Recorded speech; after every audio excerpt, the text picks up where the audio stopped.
Hello everyone, इस video में हम क्लास 6 सब्जेक्ट साइंस की वर्कशीट 27 करेंगे। डेट है इसकी 8 अक्टूबर 2021 और इसका टॉपिक है गेटिंग टू नो प्लांट्स। इस वर्कशीट को शुरू करने से पहले प्लीज़ हमारे चैनल माइंड बूस्टिंग क्लासेस को ज़रूर सब्सक्राइब कर दीजिए।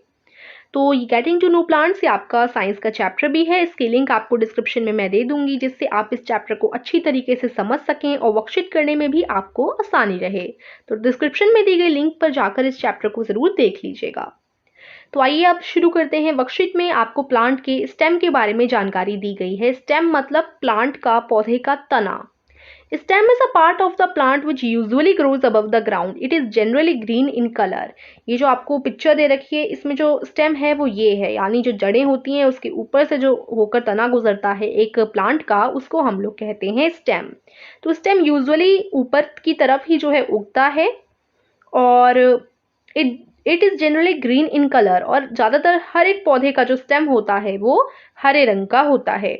In most of the plant, it grows vertically upward and bears branches, leaves, flowers and buds. यानी ज़्यादातर अधिकतर पौधों में जो स्टेम होता है वो ऊपर की तरफ उगता है और स्टेम के ऊपर टहनियाँ होती हैं, पत्तियाँ होती हैं, फूल होते हैं। The points on the stem where leaves are born are known as nodes. जहाँ से, जैसे ये एक स्टेम है और इधर से आपकी जो है लीफ उग रही है, तो लीफ का वो वाला पार्ट जहाँ से लीफ उगती है उसको हम लोग नोड कहते हैं। The portion of the stem between the nodes are called internodes. और ये जो पोर्शन बचता है जैसे ये वाला जो पोर्शन है नोड्स और नोड्स के आसपास स्टेम का जितना भी पोर्शन है उसको हम लोग इंटरनोड कहते हैं। देखिए मैं आपको दिखाती हूँ, जैसे के लिए इस पिक्चर में यहाँ पर आपको अच्छी तरीके से बता रखा है। नोड क्या होती है, जैसे यहाँ से आपकी जो है लीफ उग रही है, तो ये देखो लीफ कैसे उगती है, हमेशा लीफ से होती है। ये आपका स्टेम है तो एक इस तरीके का होता है, उसके ऐसे लीफ उगती है, तो ये वाला जो होता है इसको हम लोग नोड कहते हैं। जैसे यहाँ पर इस डायग्राम में दिखा रखा है, जहाँ से जो है लीफ ग्रो हो रही है, यहाँ से ग्रो हो रही है ना, तो इस वाले पोर्शन को हम लोग नोड बोलेंगे। ठीक है, जहाँ से लीफ ग्रो होती है उसको हम लोग नोड बोलते हैं। और इंटरनोड क्या होता है, इंटरनोड यानी देखो यहाँ से लीफ ग्रो हो रही है तो ये तो नोड हो गया। अब नोड के बीच की जो स्टेम की जगह, यानी ये जो स्टेम होता है, तना होता है, इसको हम इंटरनोड बोल सकते हैं। यहाँ से नोड है, ये तो नोड हो गया क्योंकि यहाँ से जो है ग्रो हो रही है। नोड के नीचे जितनी भी स्टेम की जगह बची वो आपकी इंटरनोड हो गई। तो स्टेम वाली जगह को हम लोग, नोड के आसपास जो स्टेम वाली जगह होती है उसको हम लोग इंटरनोड बोलते हैं। तो ये आप देख लीजिए, इस तरीके से ये इंटरनोड है और ये नोड है। उसके बाद है द पोर्शन, हाँ यहाँ पर हमने पढ़ लिया। Look at the plant shown in the picture given below and note it parts. If you have a potted plant at your home then try to identify its stem. तो अगर आपके घर में या बालकनी में या कहीं पर भी कोई प्लांट उगा हुआ है तो आप जाकर उसे देख सकते हैं और ये जो पार्ट्स यहाँ पर बताए गए हैं उन्हें नोटिस कर सकते हैं। जैसे जड़ें देख सकते हैं, स्टेम को देख सकते हैं कि उसका तना किस रंग का है, कैसा है, लीफ होती है, फ्लावर दिखा रखा है। तो इस तरीके से आप लोग देख सकते हैं। अब व्हाट डज स्टेम डू, अब स्टेम क्या कार्य करती है, यानी तना का क्या कार्य होता है। सबसे पहला, supports a plant to stand upright. अब तना ही नहीं होगा तो पौधा सीधे खड़ा कैसे रहेगा। Hold leaf, flower, fruits and birds. और इस स्टेम के ऊपर ही तो पत्तियां उगती हैं, फ्लावर्स उगते हैं, फ्रूट्स उगते हैं, तो ये भी जो है स्टेम होल्ड करता है, संभालता है। Transports water and mineral from the roots to the other plant of the plant. अब क्या होता है, जड़ें जड़ें मिट्टी में से पानी अवशोषित करती हैं, मिट्टी में से पानी लाती हैं, और जो खनिज होते हैं, मिनरल्स होते हैं, वो पानी में से लेती हैं, मिट्टी में से लेती हैं। अब ये जो रूट्स हैं वो स्टेम को पहुंचा देती हैं। जैसे रूट्स ने काफ़ी सारे जो है न्यूट्रिएंट्स ले लिए मिट्टी में से, अब ये रूट्स जो है स्टेम को पहुंचाएंगी। स्टेम धीरे धीरे धीरे करके यहाँ पर प्लांट का नोड आ गया, लीफ का नोड आ गया, तो इसमें ऐसे दे देगी। उसके बाद स्टेम ऊपर जाएगी, जहाँ लीफ मिलेगा तो लीफ के अंदर भोजन पहुंचाने का कार्य, मिनरल्स पहुंचाने का कार्य जो है स्टेम करती है। स्टेम रूट से मिनरल्स लेती है और लीव्स तक पहुंचाती है, जिससे लीव्स जो है भोजन बना सकें। ठीक है ना।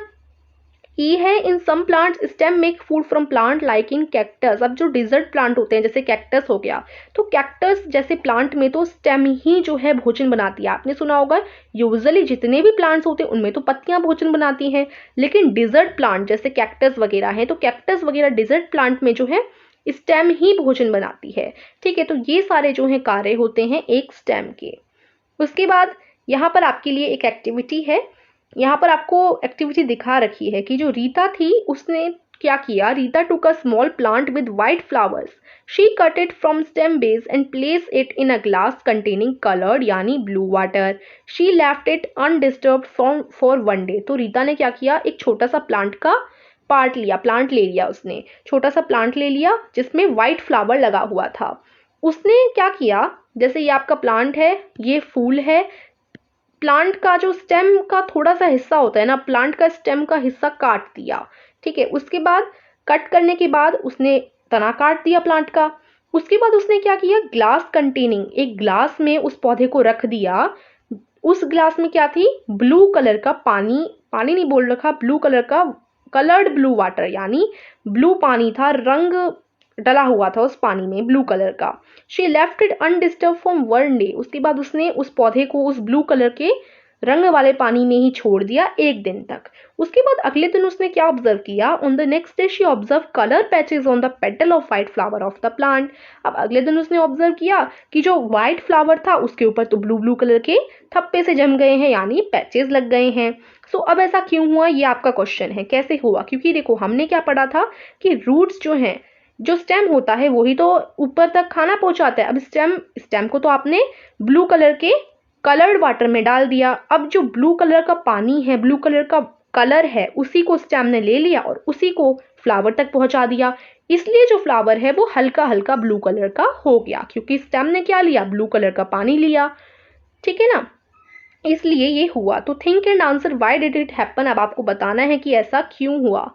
तो इसका आंसर आप कहाँ से लिखेंगे, ये जो है इसका आंसर हो जाएगा appearance of colour patches on the petal of white flower, only flower आएगा, was due to conduction of colored water from the glass by the tubes present in stem। ये वाला जो है इसका आंसर हो जाएगा, यहाँ से लेकर यहाँ तक स्टेम तक, ये हो जाएगा आपका इसका आंसर, ठीक है। आप देख लीजिए, इसको आप लिखेंगे। इसका मतलब यही है कि कलर पैचेस इसलिए जमे पेटल्स पर, व्हाइट फ्लावर के पेटल्स पर कलर पैचेस इसलिए जमे क्योंकि जो है स्टेम ने अवशोषित कर लिया वो कलर्ड वाटर जो कि ग्लास में था, ठीक है। ये इसका आंसर कर लेंगे आप लोग। उसके बाद अब देखते हैं नेक्स्ट क्वेश्चन, यहाँ पर थोड़ा सा लिखा हुआ है, इसको पढ़ लेते हैं। Stem conducts water from root, आपको पता है स्टेम जो है पानी लेती है जड़ों में से, मैंने आपको ऊपर बताया जड़ जो देती हैं वो ही स्टेम लेती है, और स्टेम ही जो है लीव्स तक सारे मिनरल्स को पहुंचाती है।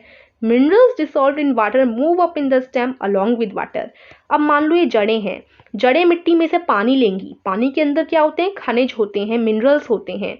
अब पानी के साथ साथ, जैसे रूट है, रूट ने स्टेम को दे दिया पानी, अब पानी के साथ साथ मिनरल्स भी होती हैं, तो स्टेम मिनरल्स और पानी दोनों लेकर जाता है और लीव्स तक पहुंचाता है, ठीक है। अब है water and minerals go to the leaves and other plant attach to stem through narrow tubes inside them.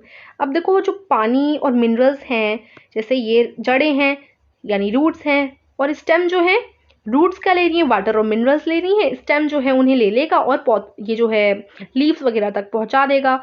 लेकिन अब क्या है, ये कैसे पहुंचा पाता है, क्योंकि स्टेम के अंदर छोटे छोटे जो है नलिकाएं होती हैं, नलिकाएं यानी संकरी यानी पतली नलिकाएं होती हैं, जिनके द्वारा जो है जितने भी खनिज लवण आते हैं, जितने भी मिनरल्स आते हैं रूट से, वो स्टेम लेता है और अदर प्लांट पार्ट तक, लीव्स तक पहुंचा देता है, ठीक है। क्योंकि इसके अंदर आप कह सकते हैं कि स्टेम के अंदर नलिकाएं होती हैं जिनके द्वारा वह पहुंचा पाता है जितने भी मिनरल्स रूट लेती है, ठीक है ना। तो यही यहाँ पर दिखा रखा है। अब देखते हैं क्वेश्चंस के आंसर करते हैं। उससे पहले मैं आपको हमारे चैनल पर होने वाले स्पीच कंपटीशन के बारे में बताना चाहूँगी।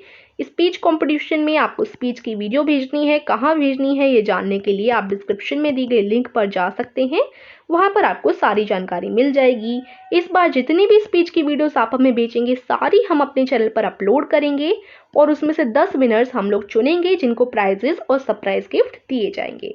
अधिक जानकारी के लिए आप जा सकते हैं डिस्क्रिप्शन में दी गई लिंक पर और वहां से सब कुछ जान सकते हैं और हिस्सा भी ले सकते हैं। अब फिल इन द ब्लैंक्स करते हैं। The point on the stem where leaves are born are known as, ऐसे पॉइंट जहां पर पत्तियां लगी होती हैं स्टेम पर, उन्हें क्या कहते हैं, उन्हें नोड कहते हैं। हम लोगों ने पढ़ा था ना NODES, उनको क्या कहते हैं, नोड्स कहते हैं। Stem conducts water and dash dissolved in water, पानी में और क्या क्या होता है, वाटर और मिनरल्स होता है।